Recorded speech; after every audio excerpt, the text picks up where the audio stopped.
Sou o desembargador Roberval Bellinati, primeiro vice-presidente do Tribunal de Justiça do Distrito Federal e dos Territórios. A primeira vice-presidente do tribunal cuida da memória da instituição, da memória dos servidores, da memória dos magistrados. Hoje, segunda-feira, 23 de março de 2026, temos a honra de receber no programa História Oral o eminente desembargador Silvânio Barbosa dos Santos, um dos maiores magistrados da Justiça do Distrito Federal. Um magistrado maravilhoso aqui, brilhante, estudioso, competente, equilibrado, humano. Então, uma honra receber nesse programa hoje o eminente desembargador Silvânio Barbosa dos Santos.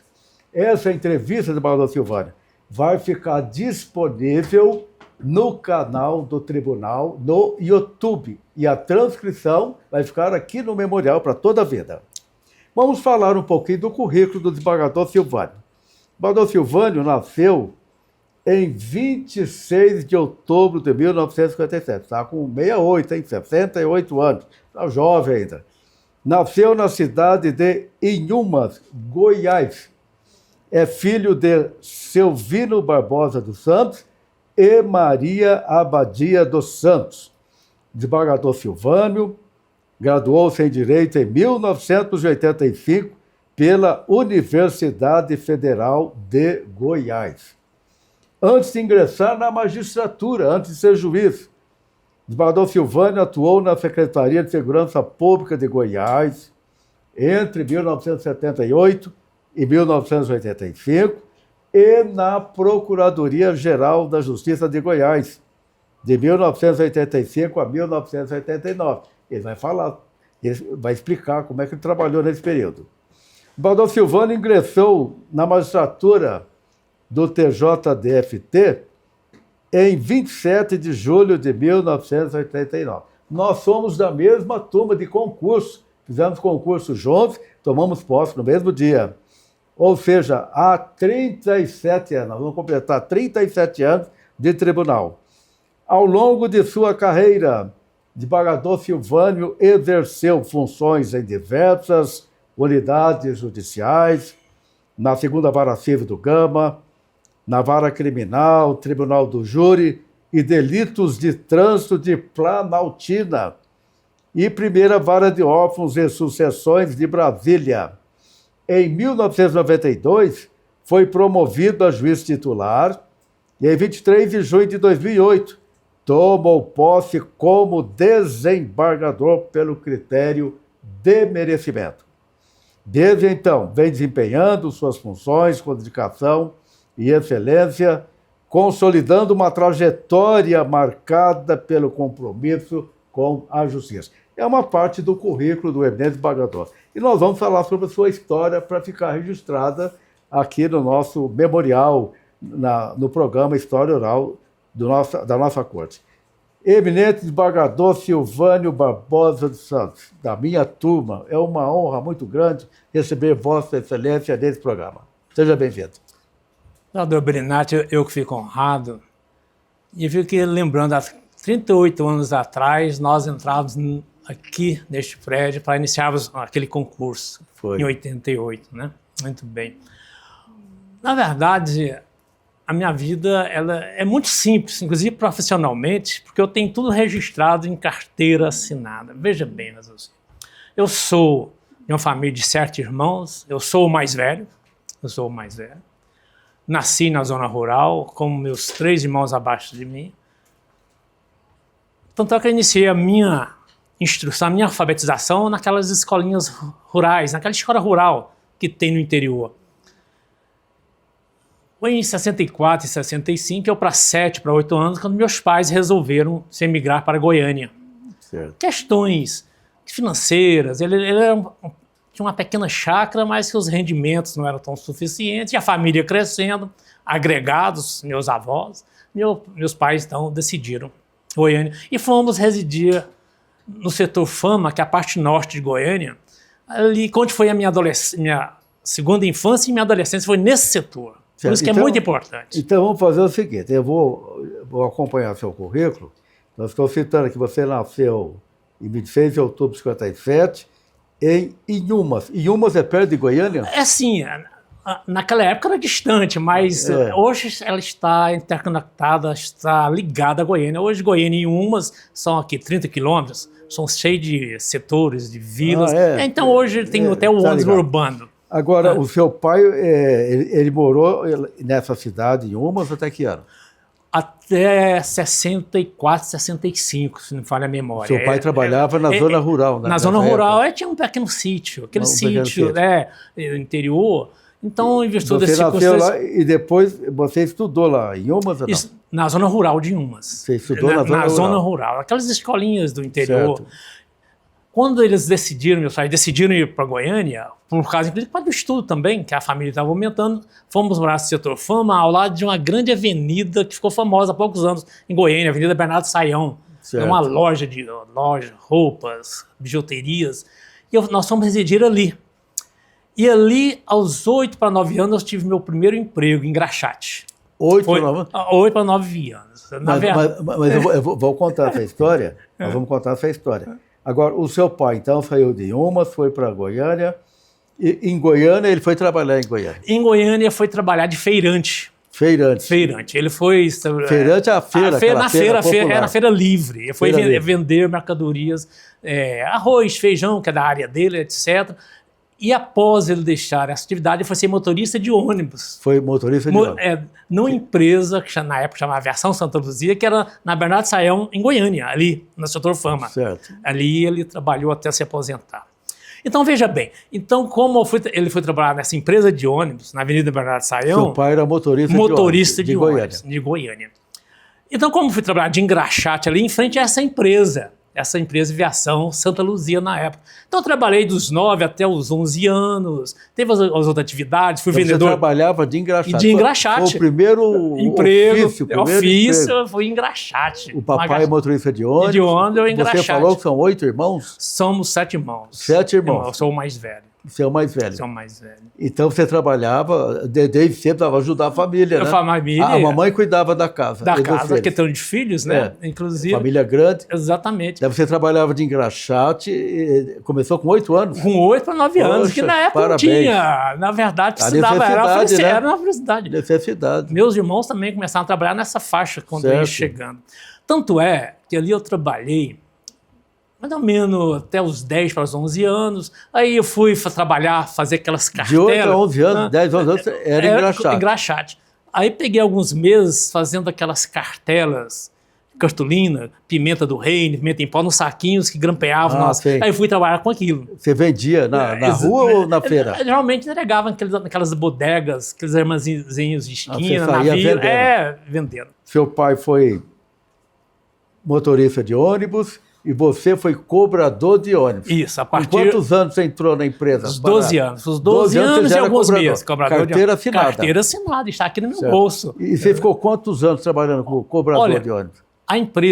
Essa empresa Santa Luzia, ela, mais ou menos 3 anos que eu estava lá, ela foi absorvida ou ela foi extinta, mas os proprietários, junto com outros, construíram uma nova empresa ali mesmo, na Bernardo Saião, Aviação Reunidas, que existe até hoje. Certo. E eu fui e continuei como cobrador de ônibus nessa Aviação Reunidas. Em uma temporada, os novos proprietários decidiram que não queriam mais adolescentes como cobrador, que éramos 50, 60 adolescentes cobradores. E resolveram, então, contratar maiores de idade. Então, fomos demitidos. Certo. Então, fomos demitidos. Eu que estava trabalhando vários anos, acostumado a ter minha receita. E como não encontrava emprego, imediatamente arrumei um emprego de entregador de remédios na Drogaria Carmo. Foi trabalhar na farmácia como entregador. Como entregador. Você usava o quê? Uma bicicleta? Bicicleta. Foi a primeira bicicleta que eu tive na minha vida, que eu adquiri para entregar remédios. O pessoal comprava por telefone e você ia levar o remédio. Seria o iFood hoje, né? É o iFood. Veja bem, raciocínio. Essa Drogaria Carmo... carteira assinada carteira também, assinada. Na farmácia. Carteira assinada. Entregador de remédios. Entregador de remédios. Veja bem, essa Drogaria Carmo era uma drogaria muito boa na época, grande. Hoje ela existe, mas acho que diminuiu bastante. Eu trabalhei nela uma temporada, mas estava vamos dizer, meus pais ficavam preocupados, eu andando de bicicleta no centro de Goiânia, entregando, e eles decidiram que eu deveria arrumar outro emprego. Então, meu um novo emprego, certo. Auxiliar de marcenaria. Marcenaria, carteira assinada, trabalhava na... Em cima, o que você fazia como auxiliar de marcenaria? Auxiliar de marcenaria é construir peças para cama, guarda-roupa, cadeiras, tinha os maquinários. E ali eu trabalhei carteira assinada também. Quando então eu trabalhei ali mais 2, 3 anos, e existe um do grupo, quando chegando em Goiânia, na BR à direita, tem a JL Imóveis, que era o do grupo Jovem Lar, que eram os mesmos donos. Ali eu trabalhei até me apresentar para o serviço militar. Agora, você trabalhava, desde criança, trabalhando, mas não parou de estudar, sempre estudando. Trabalhava e estudava. Eu vou lhe contar uma coisa que às vezes, não é que eu ficava com vergonha, mas eu fico até feliz hoje. A história, mas né? não, mas eu estava no primeiro ano, que realmente a denominação era outra, era ginásio e colegial. Tinha o ginásio, fazia admissão. Você terminava o primário, fazia admissão, entrava no ginásio, depois no colegial. Eu estava no primeiro ano do colegial, minha mãe ia ao colégio saber se eu não estava matando aula. Eu com 15, 16 anos, minha mãe aparecia lá, saber se eu estava no colégio. Ela ia fiscalizar. Porque você trabalhava muito e estudava. Ela pensava que eu ia cabular aulas. Muito bem, eu estava no segundo ano, 75, quando eu apresentei para o serviço militar. Eu imaginei que eu seria até liberado. Veja bem, em dezembro de 75, que eu fui ao quartel em Goiânia. Você foi então servir. O pior, eles me mandaram aqui para Brasília. Para Brasília. Para o BGP, Batalhão da Guarda Presidencial, eu concluindo o segundo ano. Eu falei, poxa vida, eu perdi um ano. Eu me lembro que o oficial lá falou assim, não, lá em Brasília você estuda. Pô, mas chegando aqui em Brasília, nunca tinha saído de Goiânia, nunca tinha saído da casa dos meus pais e ir para Brasília. Uma vida nova. Eu fui aquele soldado que chama laranjeiro, aquele que não sai do quartel, aquele que ficava segunda, chamava fim de semana para os seus colegas. Não, morava no quartel. Eu fui a Goiânia acho que 2 ou 3 vezes em 76, quando eu vim cumprir o serviço militar aqui. O presidente era o general Geisel, que era o presidente, e o coronel comandante do batalhão do BGP era o coronel Danilo Venturini, depois chegou a general, etc. Certo. Aqui eu fiquei até janeiro a dezembro de 76. Quase um ano certinho. Dei baixa, voltei para Goiânia para terminar o terceiro ano e não arrumava emprego. O que eu fui trabalhar? Fui trabalhar de servente na Goiarte, que tem até hoje essa empresa em Goiânia. Goiarte fazia tubos, pisos, ladrilhos. Sim, mas você fazia o quê como servente? Cimento, carregar cimento, fazer massa para fazer os pisos. Eu estava com 19 anos. Uma experiência maravilhosa. Mas naquela época, era 19 anos, deixando na Força Armada, fazia física todo dia, eu tinha força, tinha saúde. Veja bem, aí que vem o primeiro momento que muda a minha vida. Ao terceiro ano, no colégio, porque o meu sonho era cursar História. Eu sempre fui apaixonado por História. Eu falava para a família, para os pais, eu vou curso superior, eu vou fazer História. E você é professor de História. Beleza. Mas veja bem o que aconteceu. Eu estava no terceiro ano, e quando você saía da empresa, lá da Goiás, você, mesmo que você lavasse, você ficava com aquele cimento nos braços, branco, né? Você carregava muito cimento nas costas. Mas tinha força naquela época. Veja bem, um colega lá do terceiro ano com um livrinho, até hoje eu lembro, História de Goiás. Luiz Palacim. História, eu era fascinado por história, me indaguei dele. Mas por que você está fazendo isso? Você gosta de história? Ele gosta. Mas por que você vai fazer... Não, eu estou preparando para o concurso da polícia. E esse livro está indicado. Não é um concurso da polícia? Mas não terminando no segundo grau ainda? Não, lá. Porque na época, para ser policial civil, bastava o primeiro grau. Ser agente de polícia, escrivão de polícia, datiloscopista, bastava o primeiro grau. Então vou prestar. E passei. Aí mudou minha vida. Porque aí, de repente, na polícia... Você fez o concurso para a polícia de Goiás. Polícia civil. Foi aprovado. Foi aprovado. Você estava o quê, com 20 anos? Foi em 76, 77, estaria com 20 anos. Mas no segundo semestre que eu fui fazer a academia de polícia. Que o primeiro semestre de 77, ainda trabalhava na Goiás, servente. Aí aprovado, fui para a academia de polícia. na Academia de Polícia em 77 e fomos nomeados em 78. 78. Aí entrando na Polícia Civil, Polícia Judiciária, mudou a sua vida. Mudou, vou fazer direito. Né? Agora tinha um bom emprego. Agora eu vou fazer direito, que é a carreira. Emprego público. Porque o sonho de qualquer escrivão de polícia é ser delegado de polícia. Verdade. Né? Como eu era cobrador, o meu sonho era ser motorista de ônibus, quando eu passei a ser escrivão, vai ser delegado de polícia. Delegado. Mas aí ficamos na UFG, aí preparei, porque o particular eu não tinha condições de pagar. E na época só tínhamos 3 faculdades em Goiânia. Era a pública, a federal, a Anhanguera e a Católica, que eram privadas. Eu não tinha condições financeiras, eu tenho que passar na UFG. Consegui a aprovação, me formei em 85, aí a questão maior. Para Ministério Público não exigia atividade jurídica. Então você fez a faculdade, nesse período você já era escrivão de polícia. Escrivão de polícia. Então você já tinha uma renda boa para se manter. Não, pelo contrário, o escrivão de polícia, se eu fazer uma análise hoje, era o quê? 2 salários mínimos. 2 salários. Ganhava um policial, 2 salários mínimos, no máximo isso. Entendeu? Mas se mantinha com Mantinha, não, eu tinha minha vida, graças a Deus, meus pais, eu sempre tive minha atividade. Você ainda era solteiro nessa época. Solteiro, exatamente. Certo. Veja bem, aí em 85 me formei e não exigia, hoje, atividade jurídica. Tanto é que 3 ou 4 meses depois de formado, eu assumi o cargo de promotor de justiça em Pires do Rio. Espera aí, vamos ressaltar esse período aí. Você é escrivão de polícia, fez concurso para promotor de justiça no Ministério Público do Estado de Goiás. Estado de Goiás. Em que ano foi isso? 85, final de 85. Você assumiu como promotor? Assumi como promotor. Já, parabéns. Que carreira vitoriosa, hein?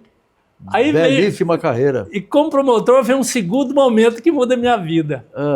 Em Pires do Rio, um advogado aqui de Brasília, que era um juiz aposentado, é o doutor Jesus do Nascimento. O doutor Jesus do Nascimento foi em Pires do Rio para levantar o dinheiro de um menor de idade, porque a viúva tinha mudado para Brasília e queria inteirar com o dinheiro desse menor de idade para comprar um imóvel aqui em Brasília. Certo. Eu, como promotor, não, eu concordei, tal, etc. Tinha direito. Tinha direito, aplicado um imóvel em Brasília, tal, etc. Aí ele falou assim, doutor Silvânio, aí ele identificou, eu sou juiz aposentado, estou em Brasília, no meu escritório, se o senhor quiser fazer inscrição, estão abertas, para juiz em Brasília, o senhor manda os documentos do meu escritório que eu faço inscrição para o senhor lá. Ele deixou o edital, estava com ele, eu fazendo com a esposa, não sei se eu presto e tal. A esposa, peraí, então você já estava casado nesse momento. A minha esposa, mas vamos falar do seu casamento depois, vamos lá. Então, aí mandamos os documentos e acabei sendo aprovado. Nós, né? Acabamos aprovado. Estamos há 37 anos. Um concurso muito difícil que nós fizemos, né? Olha, foi fácil. Falar de concurso, eu ouvi uma reportagem há pouco tempo, lendo, acho que foi no Estadão, a ótica do jornalista. Ele falou o seguinte, essa questão aí desses pagamentos, essas verbas extratetos, ele falou, olha, não sei por que os magistrados estão preocupados com a carência de juízes, tem um tanto de milhares de advogados, bacharéis prestando concurso. Mas ele esqueceu um detalhe. Não são aprovados dezenas e dezenas. Teve concurso aqui, nossa, lembra? Foi aprovado 2 candidatos, aprovado 1 candidato, 10 candidatos. Quer dizer, a administração do tribunal teve que conversar com a banca para que fosse mais liberal, né? Para que permitisse uma aprovação maior. Certo. Mas todo concurso que seja, não preenche as vagas oferecidas. Verdade. Não preenche. Né? Eu, na época, eu era juiz em Bandeirantes. Eu fui juiz em Mato Grosso do Sul, Campo Grande, depois em Bandeirantes, como titular, e fiz o concurso aqui e fui aprovado. Nós fizemos juntos, né? Você era promotor em Goiás e veio para cá, já tinha uma grande experiência também. Mas vamos falar do seu trabalho como promotor. Então você saiu da polícia, foi ser promotor, e ficou quantos anos como promotor? 4 anos. 4 anos. Qual a cidade? Pires do Rio. Pires do Rio e respondi por várias. Urutaí. Pires do Rio é próximo de Brasília, né? A 260 quilômetros por aí. Não é muito longe, tá aqui, não, próximo. Né? Você ficou os 4 anos lá? 4 anos, não só Pires do Rio, como às vezes você acumulava comarcas, né? Pela carência de promotor, né? Bela Vista, Pameri, Orizona. Então, às vezes você ia responder. E o que você mais fazia como promotor de justiça? Promotor público chamava na época, depois que mudou para promotor de justiça Qual era o maior trabalho realizado nesse período? É criminal, né? Geralmente o promotor tem como curador de família, né? Antigamente divórcio, não havia aquele divórcio extrajudicial, tudo tinha que ser judicializado. Mas o que mais dá trabalho mesmo é o criminal, né? Crimes comuns, furto, roubo, isso é comum, mas aqueles crimes doloridos, né? Então, veja trabalhava bem, muito como promotor. Trabalhava. Eu atuei em alguns, promotor do júri, né? Também, fazia júri em várias comarcas. Um deles que me machucou muito foi quando o pai, para vingar essa violência vicária, né? Que fala quando você mata o filho para atingir a mãe, esse pai... Para se vingar da esposa, mata o filho. Né? Uma loucura. O que aconteceu no caso dele? Que me marcou bastante. Eu fiquei tão assim...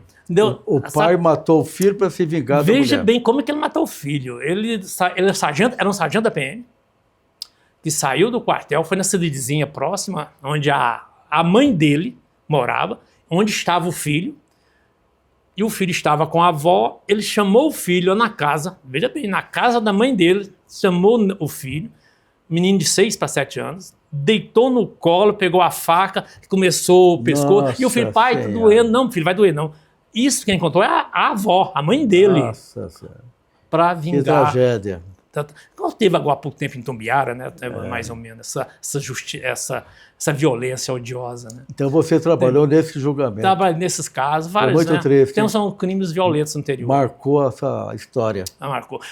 Um escrivão de polícia teve vários crimes, né? Sempre tem. São vários, tem 2 crimes. Como escrivão. Como escrivão, olha como escrivão. Toda a tragédia passava pela delegacia de polícia. Passa pela delegacia. Eu me lembro uma vez que começaram a matar crianças de 5 a 6 anos. 15 em 15 dias aparecia o corpo de uma criança debaixo de uma ponte. Que isso? Aparecia debaixo de uma ponte e tal, e a polícia. E apareceu na delegacia, na época essa menina, ela a prostituição e era alcoólatra. E ela apareceu na delegacia e falou, olha, eu sei quem estava matando essas crianças. Eu era o escrivão do inquérito. Ouvindo aquilo e tal, os detalhes, o delegado na época, Silvano, que você acha? Doutor, eu tinha dúvida dessa denúncia dessa menina. O que aconteceu pior? Essa menina, os policiais na época a pegaram, levaram para um rio, a torturaram e a mataram. E ela morreu com a tortura e ela estava grávida. Esses policiais, eles fugiram todos. Vários foram condenados. E veja bem o que os policiais fizeram. Levaram um jornalista junto para assistir. O jornalista não aguentou a pressão psicológica. Aquilo que ele presenciou. Ele denunciou. Policiais da Polícia Civil da Polícia Civil de Goiás levaram. Que é isso? Veja bem o raciocínio. E o jornalista que foi junto, para dar um furo, vamos dizer assim, viu aquilo, não aguentou. Ele mesmo denunciou depois a morte. E o que é pior, e por que essa menina foi morta? Porque esse cidadão que ela denunciou, e até hoje eu lembro o nome dele, Fritz Kahn, porque ele batia nela de chicote, ele era carroceiro. Ela foi se vingar. Veja bem, isso marcou bastante. Mas esse carroceiro que estava matando as crianças? Não tinha nada a ver. Não tinha nada a ver.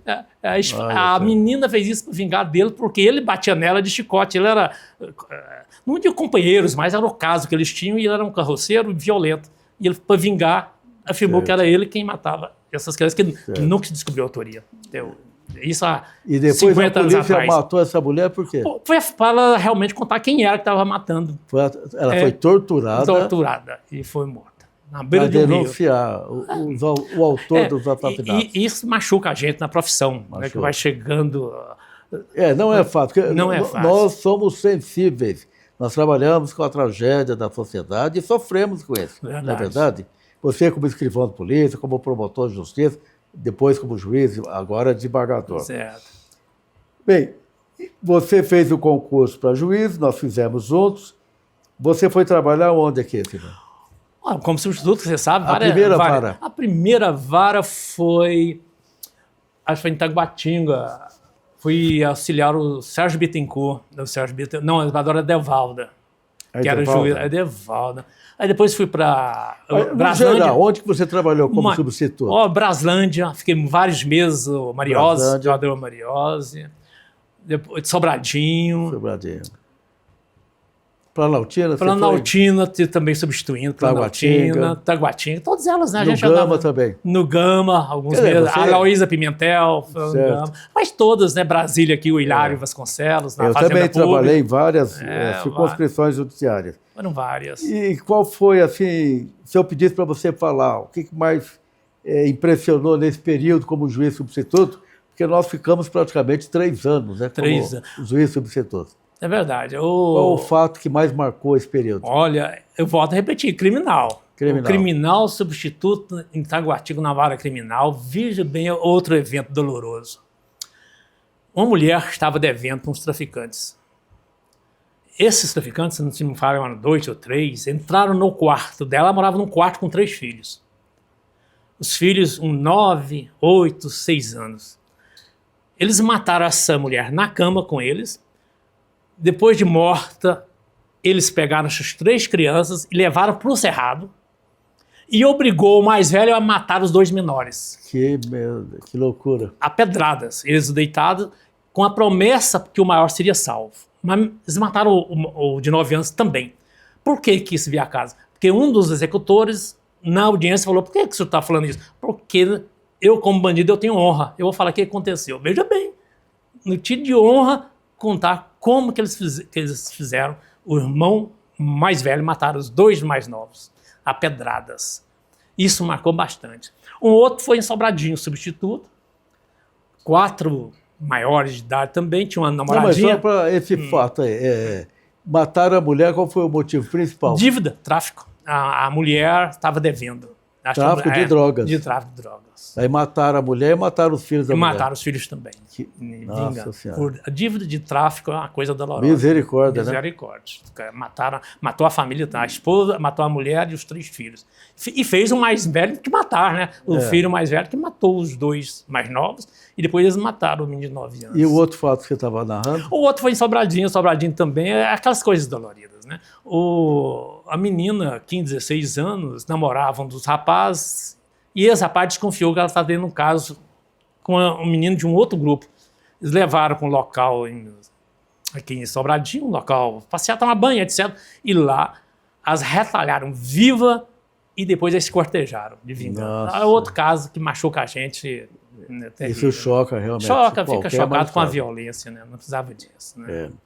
Bem, então nesse período, você como juiz substituto. E você é uma pessoa experiente, porque já tinha trabalhado na polícia, no Ministério Público, e depois viu também isso É verdade. na Justiça. Ela vai dizendo que a gente pega a casca do ovo no pé, não adianta. Você não pode, é lógico, se tornar parcial em virtude do evento, lógico. Não. Mas não deixa, você não tem como ser, vamos dizer assim... Esquecer, né? Esquecer. Esse acontecimento machuca você, como ser humano, né? Você fica pensando... E o juiz, assim, que você se deu bem, assim, trabalhando, gostou, tem boa lembrança? Olha, eu fui titular da vara de sucessões, que era a vara única aqui em Brasília, né? A vara de... Eu me lembro que você foi um grande magistrado e prático. Vou registrar aqui um elogio. A advocacia elogiava muito o seu trabalho na vara de sucessões. Os advogados diziam: o doutor Silvano resolve tudo lá com rapidez e celeridade, não enrola. É verdade. Dá sequência a tudo. Meu gabinete, a porta era aberta. Inclusive, meu secretário... Ficou famoso lá nessa secretário vara, nem entendia. Os advogados entravam, saíam. Gostavam muito do seu trabalho. Eu fui titular 14 anos das sucessões, mas, na verdade, na ativa mesmo foram 4 a 5 anos, porque passamos a ser convocados, né? Antes de ser desembargador, foi há quase 10 anos convocado ao tribunal, sempre substituindo, né? Não tinha o substituto de 2º grau, mas nesses 4, 5 anos, meu gabinete, a porta era aberta. O advogado que chegava na porta olhava, se estava ele esperava. Eles se organizavam ali na porta para entrar. Você fez um excelente trabalho em toda a justiça. Mas, sobretudo, na primeira vara de sucessões de Brasília. Hoje nós temos 2 varas. 3, né? São 3 varas. Antes era só vara mesmo de sessões. Depois que veio a segunda, agora acho que tem a 3ª vara. E como professor, você também foi professor, eu queria que você falasse um pouco da sua experiência. Interessante, apesar da área penal, sempre professor na área de direito civil, né? Na Marges, né? Eu fui professor da Marges algumas temporadas, fui professor na Unip, por 5 anos, também direito civil, interessante. Sempre na área penal, mas aula de direito civil. É realmente um magistério na área civil, o direito civil é uma delícia, né? Realmente eu acho muito bom dos institutos. Mas foi essa experiência na Marges e na Unip. Certo. Foram várias temporadas. Atualmente você está dando aula? Não. Já deu sua contribuição, então? Já deu contribuição. Agora está chegando no final de ciclo, né? Na verdade, 69 anos daqui a pouquinho, 70, o ciclo você está jovem. Não, já. Está jovem ainda. E já que você fala da idade, você tem 68 anos, da compulsória até os 75. Qual é o seu projeto para esses próximos 7 anos? Blenati, na verdade, eu não gosto de planejar para muito tempo. Não, porque, na verdade, nem sabe se vivo vai estar aos 75. Tudo acontece no tempo de Deus. Exatamente, né? A gente não sabe. Mas eu tenho hora que eu estou já quase concluindo meu ciclo, sabe? Eu acho que está na hora, de repente, de novos caminhos e tal. Não posso dizer que isso é esse ano, no ano que vem, 70, mas... Eu não planejo aos 75. Isso aí. Mas após a aposentadoria, você pensa em advogar ou dar aula? Não, advogar. Posso, talvez, magistério. Magistério sempre me fascinou. Magistério, eu acho... Advogado você não pensa? Não, advogado eu deixo para os terceiros. Eu não tenho nenhuma intenção de Deixa a vida me levar. Deixa a vida Deus levar. vai levando, vai mostrando o caminho. A idade está chegando, queira ou não queira. Né? Tá certo. Né? Agora vamos falar do seu casamento. Queria que você falasse... Onde é que você conheceu a namorada, noiva, esposa? Queria que falasse dos filhos. A dona Edith, nós nos conhecemos na polícia. Veja bem. Polícia? Na polícia. Quando, na verdade, meu primeiro... Você era escrivão de polícia naquele momento. O primeiro concurso, em 78, na polícia, 77, foi para a área, foi datiloscopista. Certo. Foi 1 ano datiloscopista ali. Eu assumi. A minha esposa... ela era servidora terceirizada. Nós temos hoje, pessoa terceirizada que trabalhava na Polícia Civil. E como ela era terceirizada, em 79 abriu o concurso de escrivão de polícia. Nós já nos conhecíamos. Aí eu falei, olha o seguinte, por que você não presta concurso para escrivão de polícia também? Que abriu, porque as vagas eram muitas para escrivão de polícia. Você não presta? Eu presto com você para escrivão de polícia também. E nós prestamos concurso para escrivão, fomos aprovados. Em 82... Espera aí, deixa eu pedir uma parte. Nesse momento você estava namorando. Namorando. Éramos namorados, morávamos no mesmo setor. Porque ela era de onde? De Goiânia? Pires do Rio. Pires do Rio. De Pires do Rio. Você foi promotor lá? Fui promotor lá. Por causa da família dela. Quando eu assumi, que no Ministério Público, em segundo lugar... Tinha outras comarcas, até mais próximas de Goiânia. Mas eu escolhi Pires do Rio por causa dela. Que ela ia tal, e escrivã. E ela topou. Fomos estudar juntos, preparar novamente. Nós fomos trabalhar como escrivães na mesma delegacia de polícia. Entendeu? Deixa eu esclarecer um detalhe aqui. Você foi fazer o concurso, mas você já não trabalhava na polícia antes? Trabalhava como datiloscopista, o meu cargo concursado. Você ocupava outro cargo no início. E resolveu fazer para escrivão por causa dela, para ela prestar também. Certo. Aí que ela vocês dois passaram do Passamos para escrivã. Nós fomos trabalhar na mesma delegacia e ficamos ali até eu assumir o cargo de promotor. Pires do Rio. Pires do Rio. Nós fomos para Pires do Rio, ela foi ser escrivã de polícia em Pires do Rio, eu promotor. E quando, para Brasília, os menininhos pequenos, ela resolveu se exonerar. Ela pediu exoneração. Ela não quis transferência, não quis nada. Ela parece que trabalhou no Valparaíso, não foi? Lusiânia. A Lusiânia. Chegou a trabalhar em Lusiânia. Ficava longe para ir, né? É difícil, de ônibus. 100 quilômetros de Brasília? Não, Brasília é 70, né? Por aí. Para ir todo dia e voltar, não é fácil, né? E outra coisa... E outra, naquela época não tinha teletrabalho, né? Não tinha, e infelizmente ela não se adaptou bem, ela não gostava muito, sabe? Da violência, meio estupro, latrocínio, ela ficava bastante traumatizada, abalada. Era um ambiente que ela não gostava. Sabe, assim, não se sentia bem. Aí, aqui em Brasília, ela foi trabalhar, acho que 2 meses, e plantão, fim de semana, em Lusiana. Meus filhos eram pequenininhos, minha filha, e ela decidiu, Silvana, eu acho que vou parar. Eu dei apoio, vamos, para. E ela parou.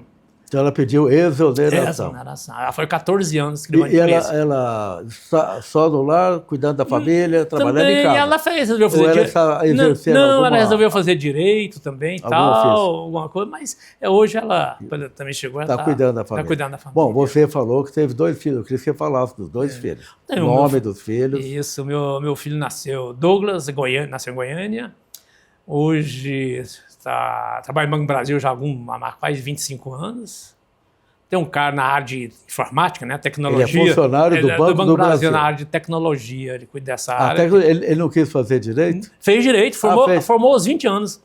Aos 16 anos ele entrou para fazer direito, se formou aos 20, 21. Não quis ser juiz, nem promotor. Não, ele não se adaptou bem ao direito. Ele formou, já começou. Mas seguiu a área de tecnologia. Seguiu a área de tecnologia. Ele fez alguns Então cursos. ele está no Banco do Brasil em Goiânia ou aqui em Brasília? Não, está aqui em Brasília. Trabalha aqui em Brasília. Na sede da tecnologia do banco. O Douglas está casado, está solteiro? Está casado, tem 2 filhos. Né? Então você tem 2 netinhos aí. Tem mais neta, não? Tem uma neta já com 21 anos, faz odontologia. Não, faz 20 anos. E tem meu neto com 14 anos. 14 anos. 14 anos. 2 meninos aí. A menina, filhos a Andressa, do Douglas. É, do Douglas. E tem, agora a Silvana solteira, tá? Ainda a sua filha... fez direito.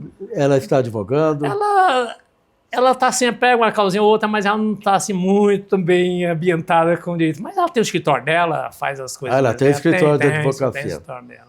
E ela pretende fazer concurso também ou não? Não, comentando com ela não tem muito essa questão de concurso. Está se dedicando mais à advocacia. Mais então. isso. Ela casou ou está solteira? Não, solteira. Está solteira? Está solteira. Como eu falei, para Deus tudo tem seu tempo, né? Tudo Tomara acontece. que ela continue lá solteira em casa, tranquila. Verdade. Bom, então a família é bem constituída, Também. uma belíssima família, eu conheço pessoalmente.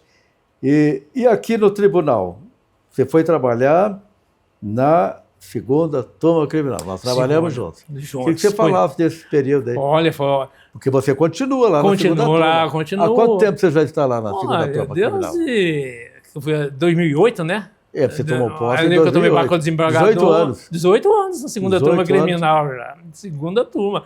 Tanto é que quando você pega a relação de antiguidade, sempre meu nome está lá em cima agora. Tá lá em cima, Você deixou, né? Tá lá em cima lá. Assim, puxa, já estou E como é que está esse trabalho? Eu queria que você deixasse essa experiência registrada aqui na entrevista. Olha, está vindo hoje a IA, né? Está facilitando, talvez, com a pesquisa de prova, probatória, etc. Você está usando bastante a IA? O gabinete tem usado com os olhos em cima, né? Lógico. Certo. Já que você fala de gabinete, tem quantos assessores trabalhando com você hoje? 13, né? São 13 assessores lá. 13 assessores. Porque o rodízio é grande, né? Os colegas... E você autorizou a utilização da IA? De forma bem objetiva e com os olhos em cima, certo. né? Sem Porque não dá mais para viver sem IA, né? Não, e hoje, para fazer pesquisa. Mesmo assim, e outra coisa, a produção aumenta, mas seu trabalho como responsável, você tem que ler as minutas, ver o que está, ver o relatório, o que está acontecendo, que caso é esse, porque criminal, como você sabe, nós vivemos em cima de fatos. Porque você pode, da questão jurídica, ser no cível ou mesmo no criminal, algumas questões jurídicas planas, mas cada furto é um furto, cada latrocínio é um latrocínio. Então, a prova fática é precisa da inteligência emocional, vamos dizer assim, entre aspas, para analisar, né? Então, é isso que eu sempre visto os assessores. Cuidado, não podemos dispensar a nossa inteligência emocional no analisar os fatos. De repente, por um movimento, por uma questão muito simples, a gente absolve ou mantém a condenação. Né? Esse é o cuidado. Agora, se temos questões jurídicas que os tribunais decidem, aí a questão funciona, porque são teses jurídicas, não adianta que estamos rito de passagem. Às vezes, quantas vezes na Câmara Criminal, você é exemplo, discussões jurídicas horas e horas, e lá no STJ o ministro, numa folha, diz que quem está certo é o juiz. Ou numa canetada. Numa canetada. Frase. Vocês, desembargadores, estão equivocados, quem está certo é o juiz. Uma questão jurídica, lógico. Né? Então é isso que é a questão. Faz parte do nosso trabalho. Faz parte do nosso trabalho. Né? Então você está feliz lá na segunda turma criminal. Não pretende sair. Não, professor. A aposentadoria, bem provável. Já 18 anos, né? 18 anos, mais um pouquinho. Não dá mais para sair, não, né? Não dá mais. Para ir para o CIV vai ter que recomeçar. Não, é verdade. Estudar tudo de novo, né? Novamente. E nós somos eternos estudantes, né? Não paramos. Não né? paramos. Na verdade, eu até falo do gabinete, até hoje, se eu não consigo assistir durante a semana, mas no fim de semana eu assisto as sessões do STJ, seja a quinta, ou assisto a terceira sessão criminal, sempre eu assisto, acompanhando, né? Que está ali debatendo, né? É importantíssimo. E você vê muita diferença das sessões do STJ com as sessões do Tribunal de Justiça, do DF? A diferença... Eu estou perguntando isso porque eu sei, você já falou, nós sabemos que você acho que é um dos únicos desembargadores que acompanham toda semana as sessões. Está sempre atualizado. Sabe por quê? Na jurisprudência. Porque o importante, porque é na questão jurídica, né? Que é a questão fática, como se diz, cada caso é um caso. Mas porque o STJ, como nós sabemos, analisa a aspecto da legalidade, a legislação infraconstitucional. E eu creio que é fundamental que o magistrado, apesar daquela doutrina que o magistrado é livre e soberano para decidir, tal, etc. Mas eu acho que no aspecto jurídico, acho que deve acompanhar o que os mais superiores apontam. Queira ou não queira, o STJ foi criado para quê? Para uniformizar a interpretação da legislação federal. É isso mesmo. Se ela interpreta, sim, um determinado caso, sumula, inclusive, por que nós aqui na Justiça Extraordinária... A orientação superior é difícil, né? Olha, lendo alguns precedentes do Temístoclo Cavalcante, da Suprema Corte, e do Cordeiro Guerra, em quantos votos eles ressalvaram o ponto de vista para acompanhar o entendimento da turma. Quer dizer, é isso. É assim, ó.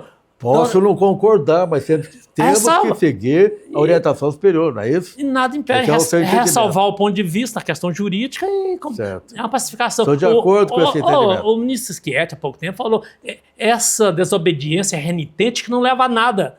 Se o juiz teima em contrariar a quinta simular, pode no STJ em meia lauda dizer, olha, reformar. O que adianta? Não resolve nada. Né? E você procura seguir a jurisprudência do STJ, do Supremo, dos tribunais superiores. Eu anoto aquilo que, quando há divergência, tudo bem, mas aquilo que está pacificado, eu tenho meu inventário pessoal, não preciso de IA, porque eu tenho o meu, que eu mando na minuta, quando vem, você já sabe qual que é a diretiva que foi dada, a diretiva que não deve ser seguida, e eu mando e determino que faça desse, e mando até os julgados. Desembargador Silvânio Barbosa dos Santos, um grande especialista em direito criminal. Vou fazer uma pergunta social agora. No seu entendimento, o que está acontecendo que está difícil de baixar o índice de criminalidade do Brasil? Olha, é difícil, hein? Olha, uma luta grande. Uma questão, quando se fala crime contra o patrimônio, é a pobreza danada. Né? Quanto mais o sistema econômico for ruim, mais vamos ter crimes contra o patrimônio. Furto, roubo, latrocínio. Quando se fala em crimes contra a pessoa, é essa mazela hoje dos feminicídios, né? E isso é a família, né? A família... Ruim quando a família é machista. Os pais são vamos dizer assim, tem essa questão e ver a mulher como ser diferente, subjugado. Quando se cresce na família dessa é difícil, mas nós temos que começar pela educação mesmo. Nossos jovens que se tornem jovens seres humanos mesmo. Certo. Né?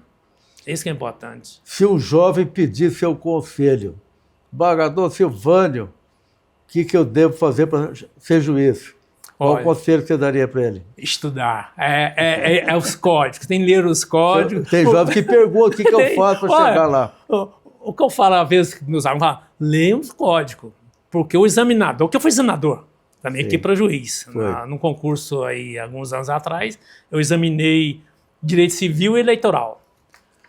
E todas as indagações que você formula, você tira onde? Do código. Você vai no código, vê o texto, a dogmática e formula a questão. As outras foram na questão jurisprudencial do Supremo ou do STJ, mas as questões são tiradas de forma exponencial pelos códigos. Eu digo aos alunos, leiam os códigos.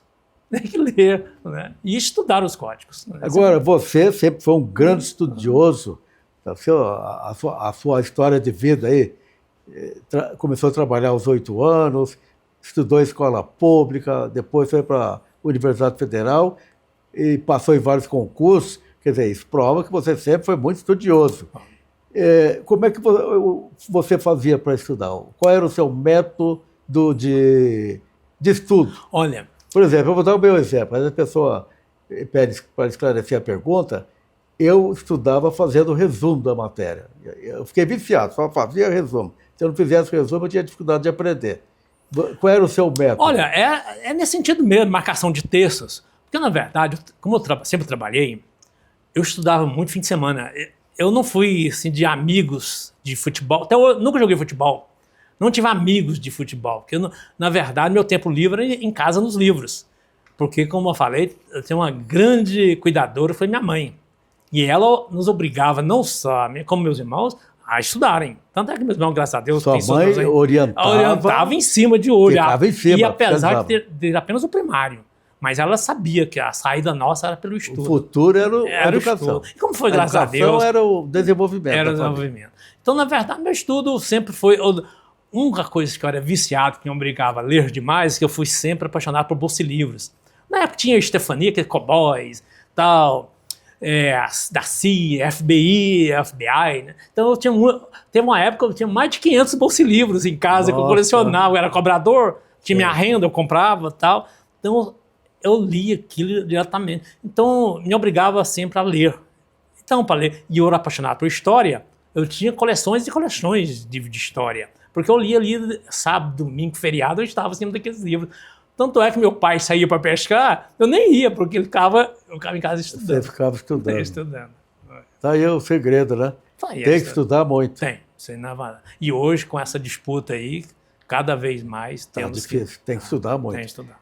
Agora, uma pergunta. Vou voltar aí a sua carreira, a sua trajetória profissional. Você começou como engraxate, eu pergunto, hoje você engraxa seu sapato? Engraxo, eu tenho minha caixinha como assim, tranquila. Cobrador de ônibus, brigava muito como cobrador de ônibus, porque olha, tem muita gente que não respeita o cobrador de ônibus. Como é que era a vida de cobrador de ônibus? Naquela época, adolescente, 12, 13 anos, né? Na verdade, o pessoal xingava muito, reclamava. E quando pulava a catraca, né? Tinha aqueles que gostavam de pular catraca, descer por trás, não pagava. Não respeitava o cobrador jovem. Mas, na verdade, é que jovem, naquela época, porque... O prazer do cobrador de ônibus naquela época, assim, a passagem de ônibus, vamos pôr assim, 17 centavos.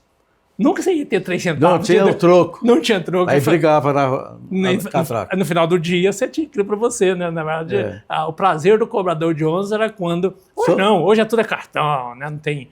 Na época era dinheiro, tinha que ser dinheiro. Quando sobrava. Agora, se faltar, você teria que pagar. Você tinha que pagar ali a diferença. Tinha, lógico. Porque a catraca numerada... O fiscal sabia quantos passageiros passaram ali, já sabia o valor que você tinha que depositar no caixa da empresa. Bom, né? Você disse que trabalhou numa fábrica de cerâmica. Carregava cimentos. Carregava. E você trabalha ainda hoje? Não, hoje não, já não tem. Eu digo assim, em casa, tem que fazer um reparo na parede, na cozinha, mas na época era fábrica, no banheiro. Né? Não, esse é o meu filho. Você não repara, não? Não, isso aí já não mais. Serviço de pedreiro, você não faz, não? Não. Na época era fazer aquele tubo de cimento, ladrilhos, né, pisos, né? Na verdade, aquelas máquinas, assim, hoje eu lembro. Meu sonho era ser promovido para a prensa, porque eu tinha a forma de aço, quando se colava o molde, o cimento ali, mas a prensa girava, ela vinha, impactava, tirava. Então, assim, ainda vou ser promovido para a prensa. Certo. Mas não deu tempo aí, eu prestei concurso na polícia. Você falou que foi vendedor também. Você era um bom vendedor?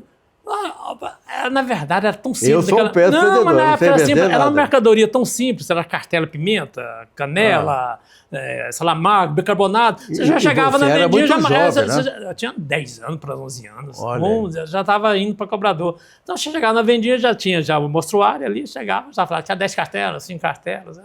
Vendedor. Era coisa muito simples. Não exigia tanto lábia, não. Agora, quanto orgulho para as empresas de ônibus, que você trabalhou em 2 empresas, falou, o meu cobrador hoje é desembargador na capital da República. E a aviação reunida tem até hoje. Lá, o engraxate agora é desembargador. É um orgulho para a família e para todos nós, né? Sabendo que você começou Lá do início mesmo, de uma família humilde. Naquela época... Está aí um exemplo para toda a juventude. Todos nós somos iguais, podemos chegar lá. Por que não? Hoje fala muito de trabalho infantil, que hoje não permite mais, 16 anos começa o estágio obrigatoriamente e tal. Mas naquela época esse conceito de trabalho infantil não existia assim, né? Vamos dizer, essa prevenção que tem o Estado hoje, que você é punido. Não havia essa limitação. Não havia. Tanto você assinava a carteira aos 12 anos. Eu tenho aqui ainda, exemplo da carteira de trabalho do menor. Opa, que beleza. Mostra aí no filmagem.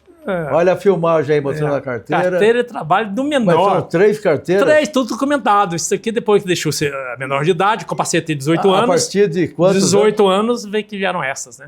Olha que beleza. Essa aqui é enquanto menor. Está tudo documentado. Tá tudo documentado. E com esse tempo, você já podia ter se aposentado há muito tempo. Olha, né? Já se passaram 11 anos da minha aposentadoria. Você já podia ter se aposentado. Eu poderia ter me aposentado. Olha, o que aconteceu? Antes daquela reforma que houve em 2008, a emenda número 20, eu ia me aposentar com 42 anos. 42 anos, eu tinha completado os 30 anos de contribuição. Você já podia ter se aposentado. Mas aí veio a emenda condicional e jogou 10 anos. Aí depois veio, não sei se foi a FHC, né? Depois veio o Lula e me jogou mais 8. 18 anos a mais do tempo que era. Mas aí a última emenda diz, se você tiver mais de 35 anos de contribuição, você vai diminuindo 60. Então, aos 57 anos, eu poderia ter aposentado aos 57, no regramento atual. Então, já são 11 anos que já poderia ter aposentado. É a missão, né? Está cumprindo a missão em favor da pacificação da sociedade. E trabalhando numa área difícil, que é a área criminal. E cada vez mais volumosa, cada vez mais a missão processo. De Deus, né? Que dá para cada um. Vamos em frente. Você tem religião, segue religião? Não, eu na verdade, nesse ponto, subi Eu falo de Deus, eu falo de Deus mesmo. Não. Na verdade, eu leio bastante sobre espiritualidade, mas religião... A esposa tem, mas eu não tenho. Tanto é que a minha esposa era espírita. Tanto é que eu cheguei a me filiar à associação dos majores espíritos por causa dela, para ela participar dos encontros. Você é espírita, então? Não sou. Você na verdade, acompanha? Acompanho, mas não só. Mas acompanho várias outras religiões. Eu acompanho muito pregações católicas também. Eu não tenho esse... Deixa para lá, não. Mas a esposa tem a religião dela e ela adora. Desembargador Silvânio Barbosa dos Santos. Vamos falar um pouco de política. Você não tem vinculação política, nenhuma. Né? Nós, magistrados, não temos. Não podemos. Mas eu digo assim, a vinculação que eu quero dizer, você acompanha a política. É lógico, pela imprensa. Nós não podemos ser realmente a vinculação. Nós não podemos ser parciais, mas não podemos ser neutros, né? Mas, na verdade... A situação está complexa, né, no Brasil hoje. Vai a hora achar certa. Porque essa questão, quando me fala de esquerda ou direita, eu não acompanho. Eu não me identifico com essas posições. Eu me identifico com aquilo que vai ser aprovado, que é aquilo que é proposto. Se é bom para a sociedade, é aprovado. Se não é... mas pautas progressistas. Se é bom para a sociedade, tudo bem. Se não é, que não aprove. Entendeu? Mas eu fico pensando que acho que uma hora se ajeita. Né? Tem que... Certo. O Brasil é muito grande para... É verdade. Vai se enterrar nisso, né? Você trabalhou no Tribunal Regional Eleitoral. Né? Foi 1 ano, né?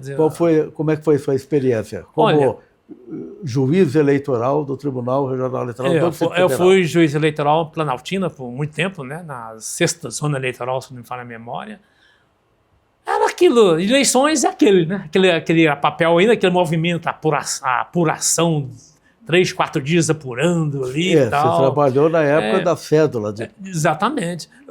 Algumas ações criminais eleitorais eu julguei. No TRE, eu cheguei ao TRE, fiquei 1 ano no TRE. No TRE, várias ações penais no TRE eu não cheguei a participar, não. Mas era questões administrativas mesmo, as prestações de contas, né, etc.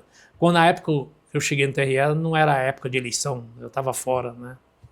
Por exemplo, que os colegas que vão para o TRE esse ano, é o período eleitoral, né? E sabe, ainda mais nessa época, vai ser uma época turbulenta. Eu presumo que vai dar um pouco de trabalho. Principalmente da comissão de propaganda, né? Vai ter um trabalho administrativo maior, né? Bem, vamos acrescentar mais uma pergunta aqui, desembargador Silvânio. sobre a política do CNJ em relação à paridade. O CNJ defendendo que haja igualdade em relação ao número entre homens e mulheres. Na magistratura, você está de acordo com essa política? Eu estou de acordo. Olha, na verdade, o dador de aula fez uma proposta há algum tempo atrás. Eu achei fantástico, uma pena que não foi aprovada. Dizia o seguinte, olha, vamos começar, por que não? Vamos começar, quem é a vez agora? É de um magistrado como presidente? Ótimo. Que a primeira vice seja uma mulher. O segundo vice, um homem, a corregedora uma mulher. Na próxima eleição, alterasse a presidente, agora a mulher, o primeiro um homem, sabe, para ter a paridade na administração. Eu achei fantástica essa ideia, mas o tribunal não levou em conta. Mas eu acho que está na hora realmente de estabelecer vagas paritárias para as mulheres, vagas paritárias para os homens. Eu sou plenamente favorável. Tranquilamente. Mas você vê alguma diferença em relação ao trabalho da mulher e do homem? Nenhuma. O trabalho da mulher é melhor ou é a mesma coisa? Não dá para falar. Depende da magistrada e da magistrada, do magistrado, né? Mas todos trabalham muito bem. Os homens, olha, não há diferença. Nós temos visas maravilhosas trabalhando aqui no aspecto intelectual, porque o trabalho do magistrado é intelectual, não é de força bruta, não é correr atrás de um bandido, não é correr atrás por um muro, mas trabalho intelectual. E mulheres e os homens são iguais, não tem diferença nenhuma. E mais que, em virtude do tempo, é preciso que agora estabeleçam vagas precisas.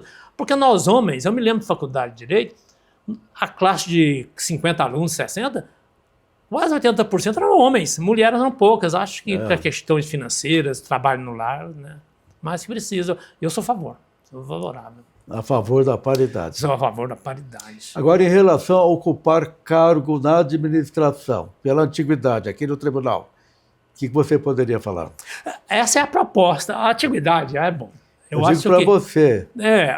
Eu na verdade... já poderia ter assumido a administração. Eu recusei já a vice-presidência no TRE na administração passada. Essa que está o senador Sérgio Rocha, né? Que, inclusive ele é mais novo que eu. Nessa que foi eleita agora também recusei. Não é recusar, vamos dizer o seguinte, eu abri mão também da primeira vice-presidência do TRE e também aqui do TJ. Né? Eu seria o primeiro vice-presidente pela antiguidade certo, aqui agora. do TJ. Mas resolvi... Né, mas qual o entendimento sobre isso? Não, eu falo, no meu caso pessoal, é questão de temperamento, sabe? Porque ser julgador, pegar um caso, julgar o ato praticado por alguém é uma coisa. Agora, administrar uma instituição, eu acho que tem que ter temperamento, sabe? E eu não me senti preparado ainda para administrar. Deus dá um talento para cada um, né? Cada um tem um talento. E eu senti que a administração de uma instituição igual ao tribunal, que é uma verdadeira prefeitura, quantos servidores temos aqui, problemas administrativos, eu imaginei que estaria em melhores mãos dos colegas, que eu ficasse um pouquinho, por enquanto, de lado. E como é que você faz o estudo do processo? Por exemplo, quando você recebe uma denúncia lá, um crime gravíssimo, como é que é o seu critério para estudar esse processo? Olha, primeiro, como fui escrivão de polícia, a primeira peça que eu leio é o relatório da autoridade policial. Isso no criminal, lógico. A primeira peça que eu vou lá no relatório da autoridade policial, porque ela resume o que foi. Porque eu fui escrivão, quantas vezes eu elaborei relatórios para as autoridades policiais assinarem. Então, ali eu fazia toda a análise do que foi recolhido, então ali você tem noção realmente o que está acontecendo ali. Aí depois eu sigo normal, a denúncia, os depoimentos policiais, depois os judiciais e na sentença, né, que é o fundamental. Você que trabalha muito nessa área criminal, a nossa área está indo muito bem no Distrito Federal? Está. As penas têm sido proporcionais? Eu entendo que adequadas? sim. Eu entendo que sim. Às vezes você depara. Lógico. Às vezes você depara com certas reformas, até do próprio tribunal, no STJ, reduzindo pena, etc., alguma coisa aqui, ali, etc. Mas nossos juízes são sóbrios. Algum outro destoa, algum outro destoa, tal, dá uma pena mais elevada, tal, etc. Mas é bom. Mas é o que eu falo do gabinete também. Olha, nós estamos... Porque eu vejo o seguinte, nós temos a jurisdição ordinária, que é os juízes e o tribunal, e temos tribunais de feição extraordinária, que é o Supremo STJ, que não examina prova. nós aqui somos, em regra geral, nós somos soberanos ao analisar a prova. O STJ ou o Supremo pega aquela prova que nós apontamos e adequa se nós adequamos errado, certo? É o que eu afirmo para o gabinete. Olha, roubou ou não roubou? Estuprou ou não estuprou? Isso não pode ter dúvida.